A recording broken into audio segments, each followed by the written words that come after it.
Matt Cage, sitting here with Cameron Jacobs on the nosebleed seats. I'm filling in for Crime Fighter by way of request because, you know, I always have to get my face on camera. I'm filling in for Crime Fighter via request. I was supposed to interview mmwa-sicw, I believe that's how you pronounce his name. Unfortunately, he left, but I understand he will be at the next show, so maybe I can do that interview with him then. But as we stand right now, Cameron Jacobs, here on the nosebleed seats, you are a more than worthy substitute for mmwa-sicw. Start off the interview, ask you, who were you trained by, when, and tell us about your experiences during training. Actually, I started when I was 18 years old. I started up at Windy City Pro Wrestling with Sam Macero and Steve Boz. Did that for about 6 months. The drive up there and back was kind of a pain in the butt, so I decided to put the training on the back burner for a while. And then I ran into Bobby Houston, who came from Charlotte, North Carolina. He's originally from Dixon and is a lot closer. Me and him started training every day, and now I still train with Bobby Houston to this day. Good. And then Bobby Houston, you know, very solid worker in Central Illinois. And so that was, you were 18 and maybe 21 now, right? Yep. So a few years now. When did you have your debut match? Actually, my debut match was against Eric Ruffington for Bobby Houston. That was my first singles match that I had. Live Pro Wrestling. We did it in Savannah, Illinois, in front of this biker bar. And it was against Eric Ruffington, and me and Eric Ruffington had our first match, and it was really good. Eric Ruffington is a very, very overrated, awful worker, by the way. Just kidding. And he's the most viewed wrestler on all MySpace. Just so you know, even though I don't have one, I'm the most searched wrestler on Facebook. And I hear you're the most searched wrestler on Twitter. Oh, Twitter, yeah. Okay. Twitter, yep. So that was, you had your first match with Ruffington, and how long after your initial training was that?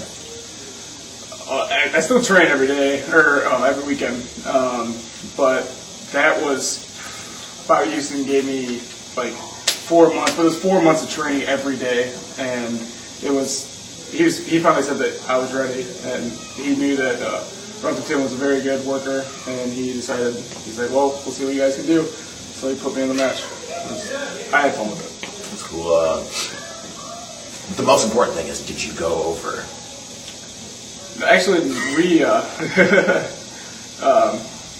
we did everything on the fly, and the referee of that night screwed up the finish. So I ended up actually going over. Damn that Shad Tally.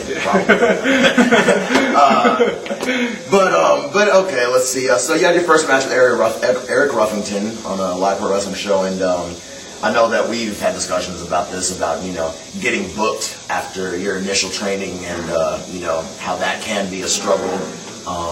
You know, for me, moving to Illinois from Atlanta, not having any footage filmed, it's a struggle for you. I know from experience that you had no footage really to show to get bookings, and so you had your first match with Ruffington. Between then and now, how did things come about to working Live Pro Wrestling during your first match to getting booked every weekend, every other weekend?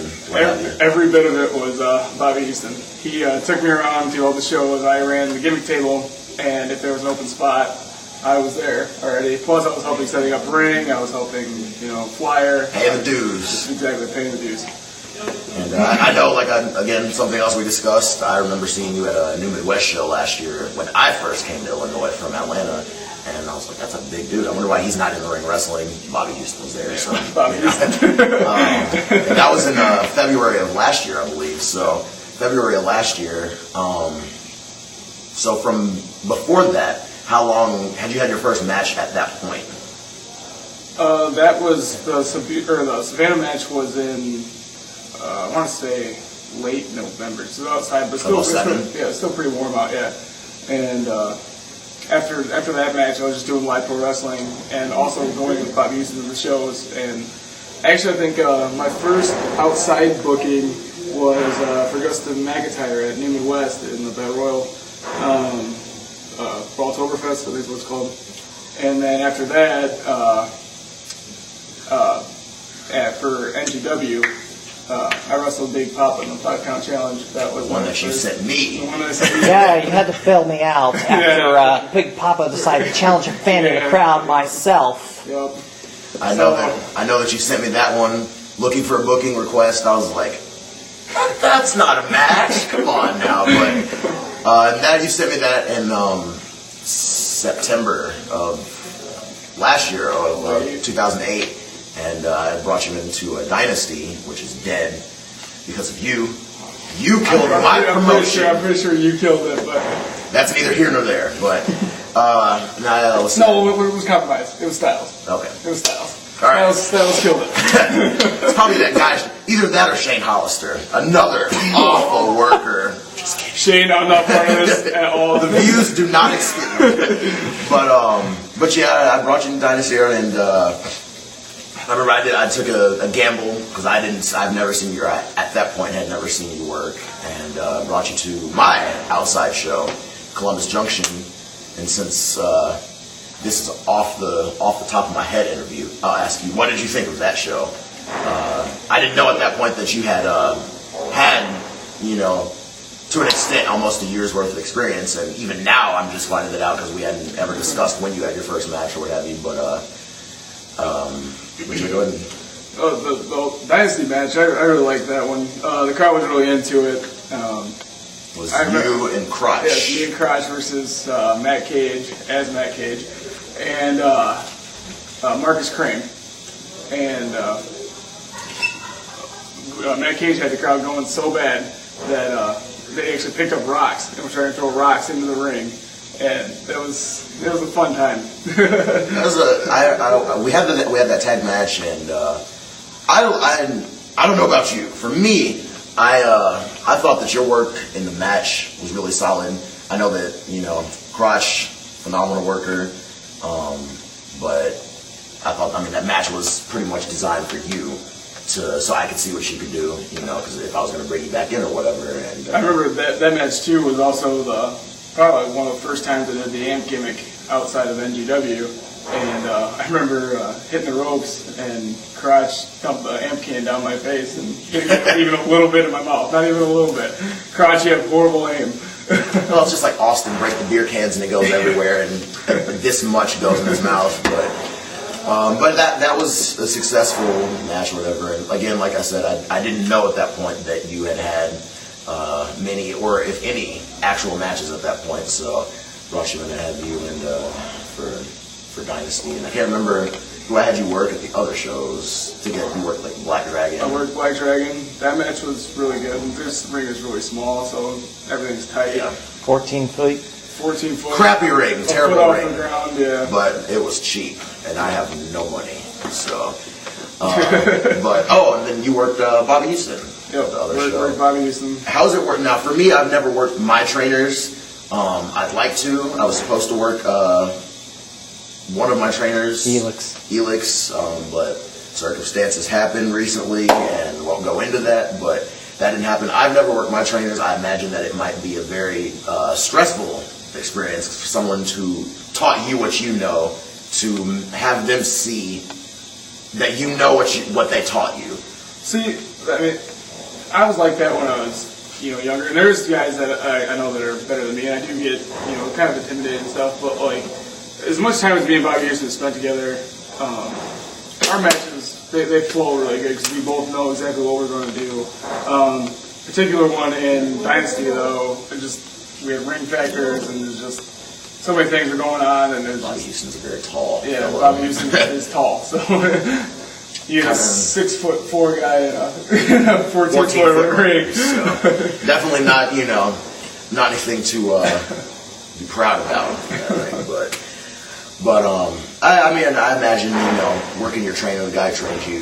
For you have the ability to see, hang out with, train with regularly, following the initial training with him. I'm sure at this point you consider him a friend. Yep. For me, I talk to Elix once a week, but obviously does not compare to doing that. So I imagine for you that maybe that's just me, that it would probably be stressful. Like when was the first time that you worked him? Shoot, I don't even remember that. The times I remember of Bobby Houston, we were in Hammond, Indiana, and these people that ran a Sunday school rented Bobby Houston's ring, so we went over there, and there were 4 teachers that decided they were going to do a tag match, never taken a bump in their life, never been inside a wrestling ring. Wrestling for disaster. So me and Bobby Houston are looking at him, and Bobby Houston goes to him and says, well, let's see it. Let's see the match. And the guy's like, okay, we got about 10 minutes for it, so they do the match, and Pat goes, Bobby looks over at me and goes, I bet you it's five minutes, if even that. And sure enough, it was 5 minutes. And so they were like, well, are you guys wrestle? And Bobby's like, yeah, we wrestle. And we go out and do the show. Well, we didn't know that they actually bust these kids into the place. And that, I have it on film where there's actually just a wall of people. There was, I think there's like 800 or 900 kids in the first one and 700 to 800 kids in the next one. There's 2 shows in the day because they couldn't fit all the kids in the gym. We did that twice. Wow. We did like 10-minute matches both times. All 4 times were really, really fun. Kids really got into it. So after talking with you more and more, I've come to discover that Bobby Houston is obviously a very wise businessman. Bobby Houston is the promoter. You should start a real promotion. I'd work for you. We could work. But you know, traveling, like you said, you work with him, you know, regularly. You know, traveling the roads up and down, what have you. I'm sure you've got some road stories. Oh yeah, definitely got some road stories. Coming back from Indiana, actually, we're in a 25-foot truck, and Bobby Houston sees a sign for Golden Corral, so we decided to take the exit for Golden Corral. And we get down the road, and there's not any, we can't see it. We can't see like billboards or anything. And all of a sudden, Bobby Houston just cranks the wheel over, and he goes, Golden Corral's this way. It's a 25-foot truck. And it doesn't tell you, well, we finally, he was right though. It was weird. See, I would do that for Chipotle. I would do that for Chipotle. I love Golden Corral, but not that much. But the road stories are always fun. There's no such thing as there's no such thing as a bad road trip, even if bad things happen. Yep. At least that's to me, though. You can't have a good road trip without chaos. Yeah, that's true. It's true, but probably one of my other ones was we did a show for Mason Beck down in Macomb. He ran a bar show there at the Forum, and he brought in a bunch of names. He brought in Abyss, Jerry Lynn, Danny Daniels, and the 2 midgets from TNA Impact. And hanging out with Abyss. I met Abyss previous to that at Windy City, and he came up to me actually and said, do I know you from somewhere? And I was like, yeah, from Windy City. And so it's cool hanging out with him. So it's probably one of my favorite stories. I got to take a splash from him. I was a referee that night, so it was fun. Cool. It's always fun to get involved with, you know, higher ups, you know, names, if you will. Have you had a chance to work any, you know, names, you know, like not names in the area per se, you know what I mean? Yeah, not yet. And actually, I think that's better off until I get the full experience, because I want it to be right. I want it to be ready. I want it to flow. I want them to be like, oh wow, you know, you actually do know what you're doing in here. Well, the one thing, I mean, I've seen you work. You know, the one thing that I, from experience, can say is, you know, if you're working a name, or anyone for that matter, anyone who's better than you, you should jump at the opportunity to do it, because even if you learn just one thing, chances are you will learn something from it. And you working a name was very beneficial to me.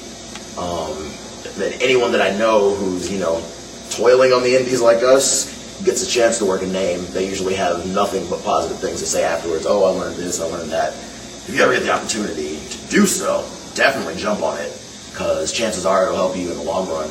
Well, I believe that it's you that told me that if you only work the talent that you've got. If you only work your talent that's at the same level as you, you're going to stay at the same exact level.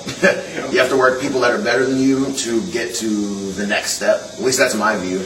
You know, I love to work people that I view as better than me, or that other people view as better than me, whatever, you know, the case may be, because it helps, you know, for me and you, if we've never had a singles match, if we worked, I imagine, well, that's neither here nor there. but let's see. Right now, you're working, toiling the indies like everyone else. By the way, before I continue, did you wear that shirt in the match at Columbus Junction? Yes, I did. Okay. The other one was sweaty, so. But crowd.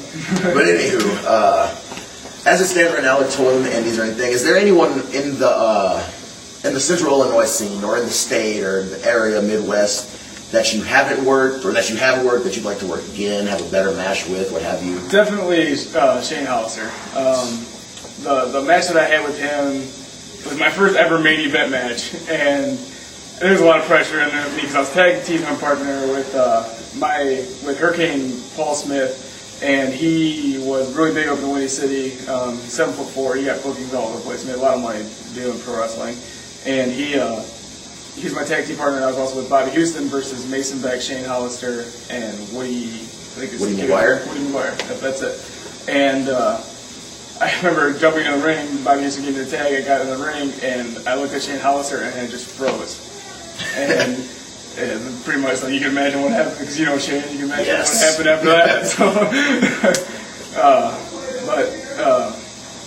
definitely Shane Hollister. Shane Hollister is an amazing worker, and I've learned a lot just by watching him. Shane is amazing talent and amazing worker, doing big things right now. In my opinion, next breakout star in the area for the indie scene. He's doing his thing in Mid-South right now. Phenomenal talent. I actually would like to see you and Shane because of the size difference. If you're working heel, it'd probably be a really great match. And Shane is really good about, Shane is one of the workers. He's reminds me of Ryan Phoenix. I don't know if you'll agree with me on this. Is one of those guys that will take anyone of any level a step higher. Yep. And their quality of match. Yeah, he's another guy who I'd really like to have a match with. Anyone else? I guess Matt Cage. I'm totally not trying to put myself over. I'm serious. Well, I mean, we have talked about working before. We actually had a chance for RCW, but that just canceled. So Danny McKay. Yeah. Me and Danny have gone round and around. Me and him had really great matches. Unfortunately, they're never in front of an actual camera, so it doesn't. Somebody to film it for you. Yeah. I'm sorry, I'm not going to waste my good quality film on your matches. Camera will break. But to see you, there's actually a few people, like, since we're here at GAW right now, I'd actually like to see you. You might disagree. You might look at me with a confused face. I'd like to see you versus Jackson Pride. I had a match with Jackson Pride. I went into it. I didn't know what it was going to be like because I'd never seen him work. But Jackson Pride, to me, is a mechanic of sorts who can have a good match. I can't say with anyone, but you get what I'm saying. I think that you and him would actually have a really good match. Actually, of anyone here. I was in an 8-man tag against Jackson Pride, and me and him got a little bit of ring time together, and he said that he definitely wanted to work me some more. I think I gave him some strikes. And well, doing the thing that we're doing in GAW right now, you probably get the opportunity to here soon, doing that storyline angle that we're doing. So, is there any goals, accomplishments, that you'd like to achieve? What, like, short-term, long-term goals? Right now, my big goal is IWA Mid-South. I did the first tryout show. It was me versus Danny McKay, and we were the second match in the card. We were right after Yellow Dog and a Spartan gimmick. I can't remember what his name was. He's from Kentucky. I thought you were one of those yarders in that tag team match. Oh, God, no. By the way, if you can find that match online, watch it, laugh, love it. That happened right after our match. That was Sorry, you'll have to buy the DVD. They're going to let you post that thing online. It's online. I'm sorry, Ian. It wasn't me. I didn't post it online, but it is online. I don't know if it's been removed yet, but... Well, like I said, we're the second match on the card, and you can tell the crowd still kind of wanted to see whatever talent was there. And me and Danny had, in my opinion, we had a great match, and Danny's opinion, we had a great match, and the crowd was just... They were cheering, and they weren't cheering, so it was kind of in the middle. And I talked to Ian Rotten after the show, and he's like, you guys did have a good match, but he said it is the crowd decides. So he's like, well, the best thing you can do is just come back and try it again. So I know you'll be there on the 19th. I will be there on the 19th. I will not be wrestling you. I don't know who I'm wrestling. I don't know who you're wrestling, but we'll be there regardless. So, yay, we got representation from Central Illinois. I seen you posting those bulletins all week. New breed invasion at IWA Mid-South. Go to the show. Maybe Actually, it's going to be a LPW invasion as well. Bobby Houston students, Jason Collins and Coach Havens will be there. Green but good workers. Very good workers. Yep. Very entertaining. Yep. Coach Havens is hilarious. If you can't find some Coach Havens, Jason Collins stuff online. Yep. And DTM will be there as well. But yeah, Mid-South, obviously, short-term goal. Anything else? Like, is there anywhere that you haven't worked in, besides Mid-South, you know, of the Central Illinois promotions, anywhere that you'd like to work? Powerhouse is, or not Powerhouse, but POW. POWW? Yeah, POWW. I've seen a lot of, or I've seen that they've been doing shows a lot of places, and each time I talk to them, they're, well, you know, we'll see you in a couple months, or we'll try to get you them, so. That's cool, it's cool. And New Midwest, because Justin McIntyre loves me but won't book me. See, no, I think we fall in the same category, you know. Hello. But no, there's talent in New Midwest I'd like to see work. I don't know if you've ever worked the Flippies. I was in a Midwest Mob. The Midwest Mob. They're affectionately known CJ, as was in a tag team. Brent Baker. Kia, CJ as far as Brubaker. Was in a tag team match. Brubaker's another one I really like to work. I think he's a great worker. Yeah, he's completely different from their clique. So you and him probably would have a really solid match too, because you guys, I won't say you wrestle the same, but I think that you guys would have meshing styles rather than the obviously apparent clash of styles that Brett and CJ might have with you. I actually was in a six-man tag with, it was me and Attitude Incorporated versus CJ Esparza, and I think Brett Kakia was in it, and maybe Party Boy Ray, I think was the third guy. It was no, Axis was in it, not Brett. Was it Axis? Okay. That was a long time ago. Shocking, I remember that. I'd like to see you in New Midwest wrestling some of their guys. They have, I mean, you know, Phoenix. I think you've worked Phoenix, haven't you? Nope. No, that's another one I'd like to see you work. I'd like to see you work Phoenix. Either of the Flippies or of the Midwest Mob, anyone in that group. I've never seen Axis work, so I don't have the basis. I've only seen him a couple times, so. But I don't know how much time we have left. 3 minutes. So I guess wrap it up here in a few. But your long-term goals in the business. I think that if I keep working at it and if I can impress some people right, I think a Ring of Honor is a pretty comfortable goal. Not quite like a champion or anything, but at least like an opener or curtain jerker or something like that. Well, I'm not going to name any names or anything, but there's been people who've done dark matches for Ring of Honor that apparently have not gone too well, you know, but I mean, if certain people can get opportunities to do dark matches at Ring of Honor, then, I mean, from what I've been told, if you set up the ring, you can get a dark match. I don't know if that's true, but, you know, something maybe we'll look into. But so Ring of Honor, do you have any aspirations for, you know, Japan, what have you? Oh, definitely. If I were, I know we were talking about Europe. Yeah, there's actually a company through New Zealand that I've been talking with a lot, and just kind of waiting for the opportunity to get that chance. That'd be definitely an experience. That's cool. So we got your long-term goals, your short-term goals. So hopefully, if things go right, we'll see you in New Midwest, IWA Mid-South, working the Flippies and Ryan Phoenix.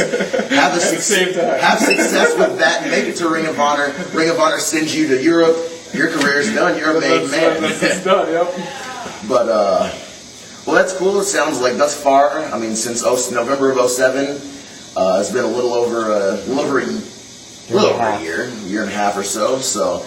And between now and then, obviously you've done pretty good for yourself in the territory, so we gotta wrap it up. But always a pleasure. Unfortunately, I have to see your ugly mug for another 3 hours on the way back to the Quad Cities. Crime Fighter, thank you for having us on your show. Nosebleed Seats, Matt Cage, Cameron Jacobs, signing out.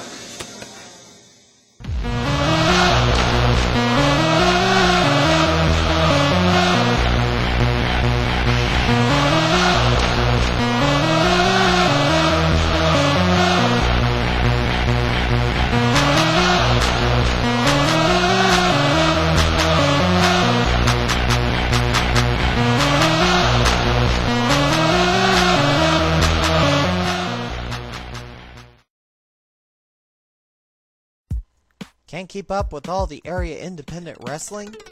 Don't know where to go to see it? Let us help you keep pace. The St. Louis wrestling community shows you where the shows are happening with arena reports and newsmakers. And the Nosebleed Seats with Chris Lee interviews the biggest movers and shakers of the local indie scene. Check it out now on the net at myspace.com, the Nosebleed Seats, and strwrestling.livejournal.com.